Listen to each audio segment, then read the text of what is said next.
Welcome to Money Savage, a savage approach to personal finance. This is George Grumbacher, and the time is right. Welcome to our monthly book club, and welcome to our authors, Carol Pittner and Doug Nordman. Welcome. Thanks. This is a good episode. I've enjoyed listening to other book club stuff. Well, I appreciate it. And we're happy to be here. Thank you. Yeah, awesome. So let me do a quick intro for y'all. Okay.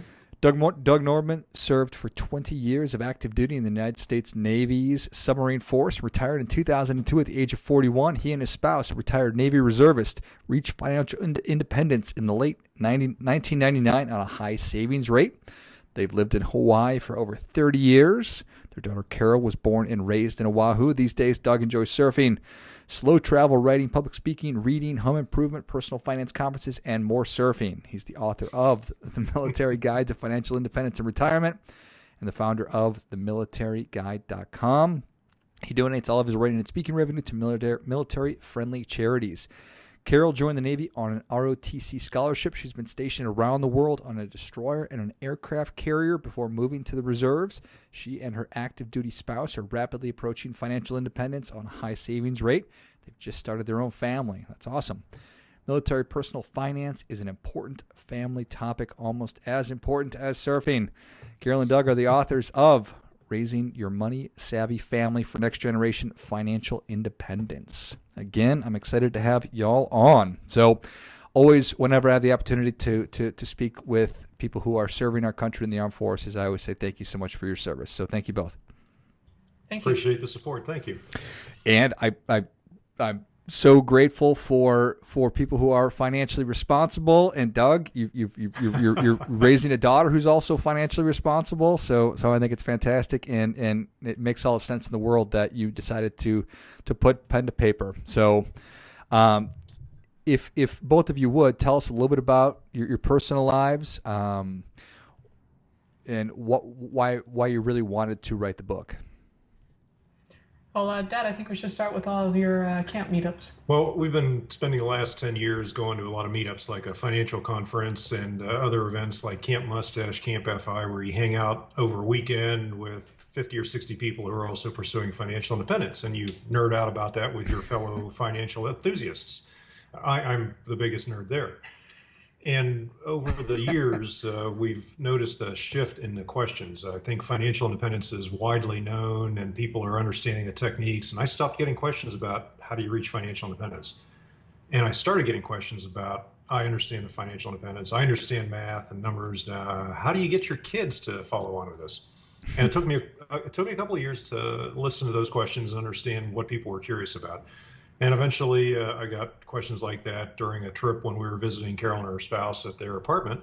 And one night over dinner, we sat down. I said, I got that question again. They asked me about how the kids are going to reach financial independence. And Carol, what worked for you? You've been doing this for a long time, and you're good at it. But what was it that helped you develop your motivation for financial independence?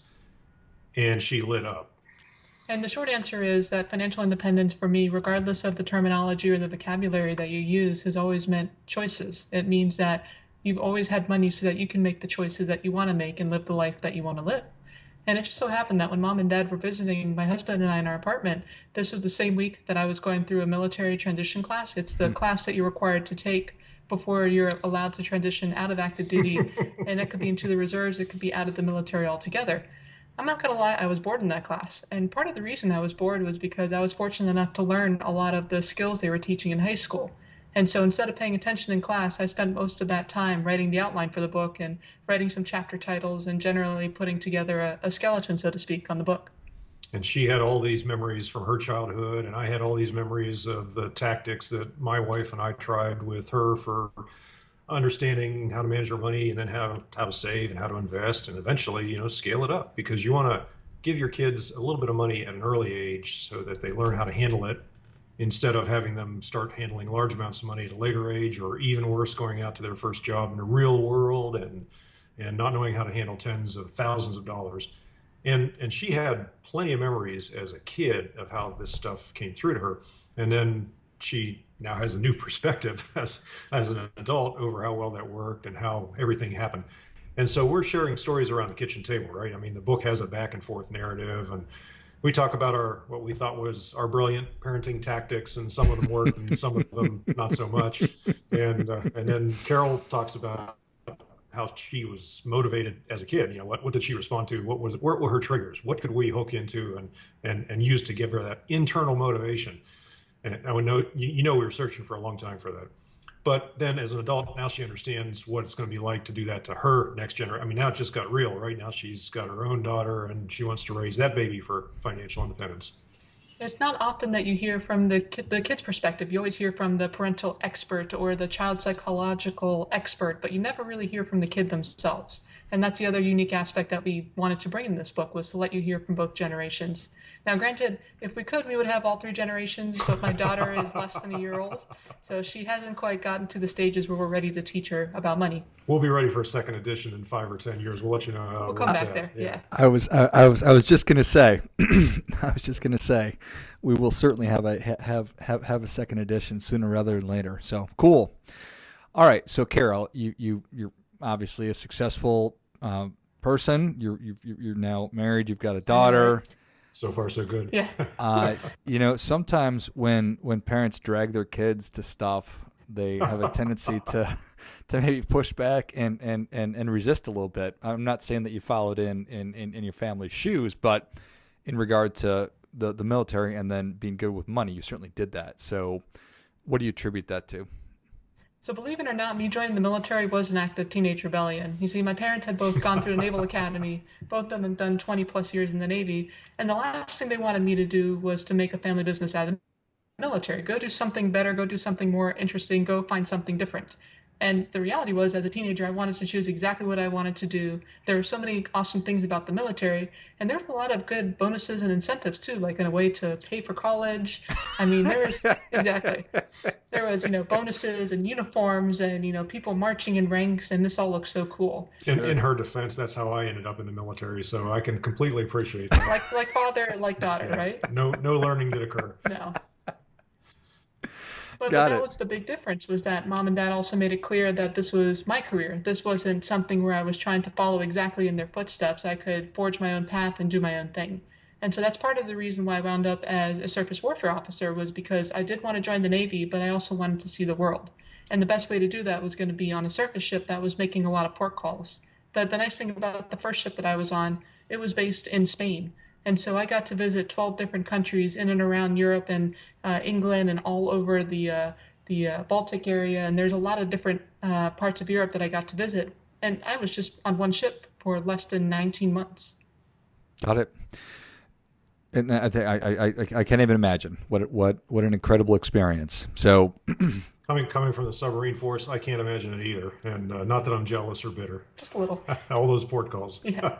Right. Yeah. Certainly a different experience. I'm sure. So, all right. And what about the financial piece, about being a good saver, living obviously below your means? It was that easy to come by for you, Carol? Oh, yes. And it was easy in two ways. The first way is that I'm not sure if a lot of people in the military have been able to express this publicly, but you don't have a lot of free time. You are spending a lot of time on watch. You're spending a lot of time fixing gear. You're spending a lot of time taking care of your people. And if you happen to have one, you're also taking care of your family when you're at home. So when it came to saving money, especially as a young, unqualified, brand new officer that needed to get my own experience and to get my own reputation, I had no time to spend money. And so that sort of made that easy. It was a lot easier to just keep shoveling money into my savings account and into my brokerage account and my TSP and my Roth IRA than it was to try to figure out where I was going to spend it and how I was going to take care of my possessions when I was never home. If you even had any liberty in the first place. If I ever had any liberty in the first place. Right. And the second thing was that one of the things that mom and dad always said about the military was, do it as long as you're having fun. Don't feel like you have to get it out to 20 years. Don't feel like you have to get it out to the next duty station. If you're not having fun anymore, it might be time to leave. And so what I did was I wanted to give myself the opportunity to say I'm done at every different set of orders. And so as I would approach, the last 2 years, the last year in every billet, I would make sure that I had more than enough money, not only in an emergency account, but that I was maxing out my TSP and maxing out my Roth IRA. And so between the lack of time and then the desire to give myself more options, maxing out my TSP every year, maxing out my Roth IRA, and even putting in a little, I think it was an extra $1,000 a month in my brokerage account, meant that I was saving at least $36,000 a year for the majority of my naval career. And that's a high savings rate that overcomes all the other mistakes that you probably will make throughout your investing career. You know, we made plenty of mistakes in the 80s and 90s, but that high savings rate bailed us out every time. And when you're saving for financial independence like that, maybe you don't have any spare time. That part of life sucks. But on the other hand, you also feel like you're winning the game. It's challenging, it's fulfilling. You see the savings compounding. You know, as human beings, for the first few years, we can't see that compounding effect, but then it starts to slide up there with the exponential compounding. And that the last 5 years before you hit financial independence, you really see that effect. And so you knew all of that from growing up from the discussions. And there were places where it's easy to lose faith or to feel like maybe you've crossed over from frugality to deprivation. But on the other hand, at least she could contact us or ask more questions, things that were suddenly all of a sudden made sense. Right now, she has a reason or a context, and stuff got real again, and now it really makes an important part of her life. And that's a good point. I graduated without student debt. I didn't have any credit card debt. I didn't have any car loan, because that I all learned from growing up as a child. It had nothing to do with my military expertise or coming from a military family. It was just the financial aspect, which was to give yourself more options. You don't want to put yourself in a position of owing someone something, of lending from somebody. You want to make sure that you have as little debt as possible, and even no debt if you can. Yeah, amen. So, Carol, when were you independently doing this, earning your own money and then actually saving and investing it? Well, that's a good question. So legally, I could not start earning money until age 14, and that's when I could legally open a Roth IRA. Okay. But one of the things that we talk about in the book is something called allowances, chores, and jobs. And so my entire life, well, since I understood what money was at about age 2, there had been allowances and chores and jobs. And chores were about being a good member of the family. If I didn't do my chores, then I would have privileges taken away. Things like I couldn't play my Game Boy or watch TV. When it came to my allowance, I got that for being a good member of the family. No conditions, just being a good member of the family. And each family can define that for themselves. We just wanted her to have a chance to handle money and make choices with the money and make a lot of mistakes with the money. And to do that, you give her a little bit of money to do those things. Enough so that she can make a choice, but not so much that she's going to get rich and be able to not do anything. Which brings us to the third category, which was jobs. Yeah. Now, when I felt like my allowance was too little, there was always the opportunity to earn money through jobs. This isn't going to do it. Oh, yeah. Right. Need to move on. we know the allowance is the right size when they're asking to do more jobs. Yeah. And there were a couple of conditions that came with the jobs. The first condition was that I had to have all of my chores done first. So I couldn't start any jobs around the house until my chores were done. So that motivated me to get those chores done. And the second condition was I couldn't set my worth per hour. That was up to mom and dad. So when I was 6 or 7 years old and my attention span is very short, I could only do maybe 10 or 15 minutes of work at a time, washing a car or painting a wall.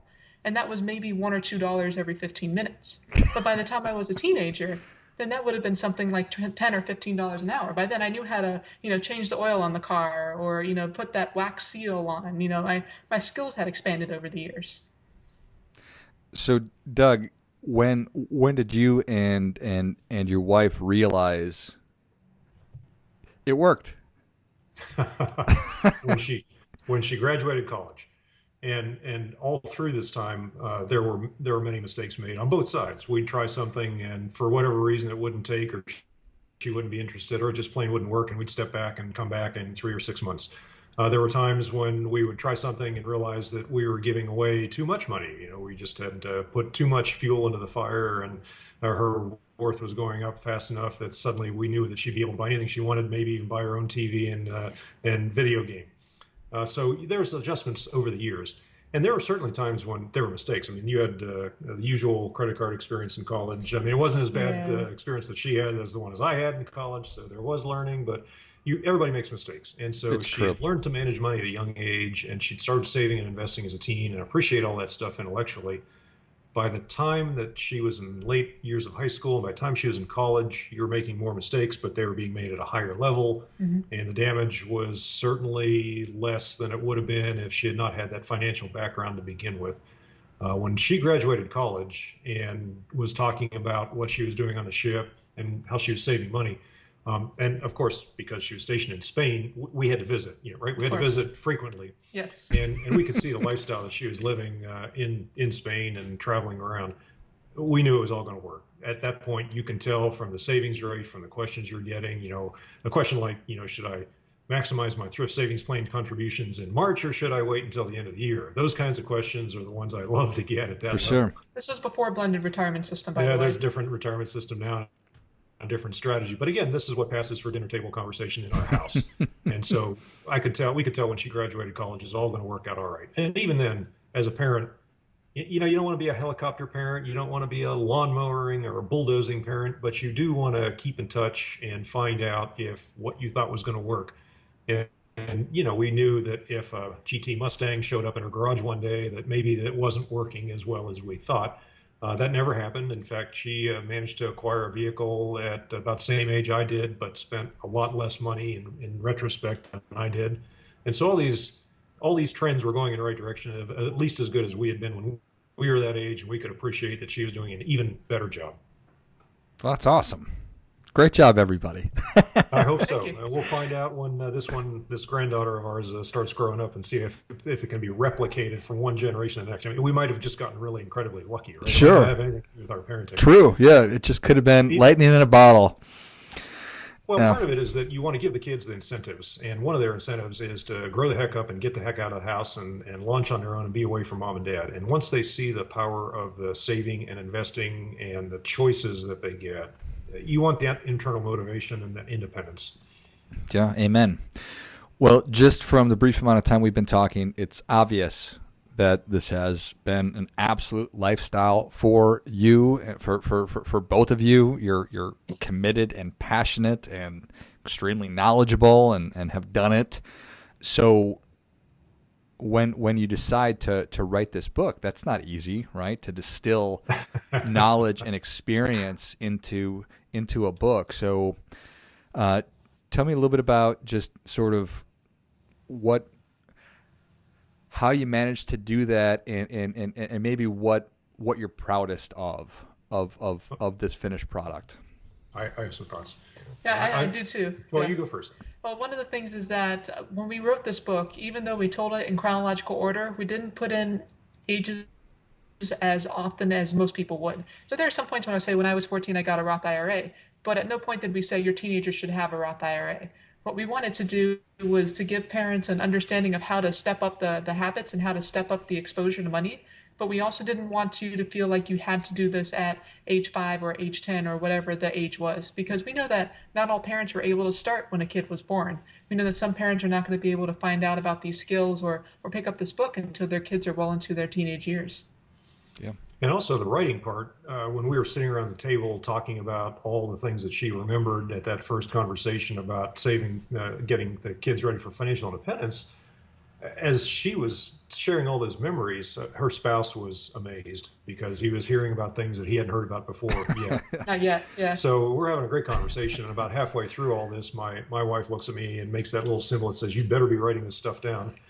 And at the end of the dinner, we realized we did have enough to put together an outline. And so it was all of her information, stories, experience, and things she wanted to share with what I had already learned from writing my first book.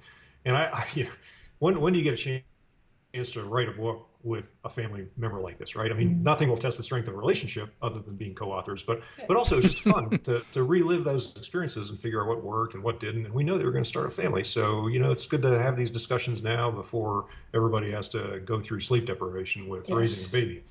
And by doing that, as we wrote it, we began to realize we really did have a lot of material, and we really had a real story there. And when I started talking with friends of mine that, I know other authors, I know other bloggers, I know people that run small companies that have a publishing arm on the side, and they were all excited. And I would go to a new camp FI and say, "Hey, we're writing a book, and here's some of the things we're going to talk about in the book." And people are like, "When is it going to be ready?" As a professional author, we call that a hint. And so these were all good signs. I finally just was at the point where I was ready to listen, and she was at a good point in her life where she was ready to write. I did find myself keeping up with my co-author where, the surf would be really good or I'd be focused on other things, and I'd suddenly realize I had a chapter behind. So Oops. that was a good incentive to keep writing and keep the thing moving. And Yeah. I think we found out during the editing process too that we were able to keep things moving back and forth and work with the editors. Oh So yeah. I see this as wonderful when it works out. Once in a lifetime opportunity. Maybe there will be more opportunities like this, but in the meantime, we had what I think is a unique book, and you do your market research on not just the genre, but how people are sharing their stories, and we realized we had a one of a kind.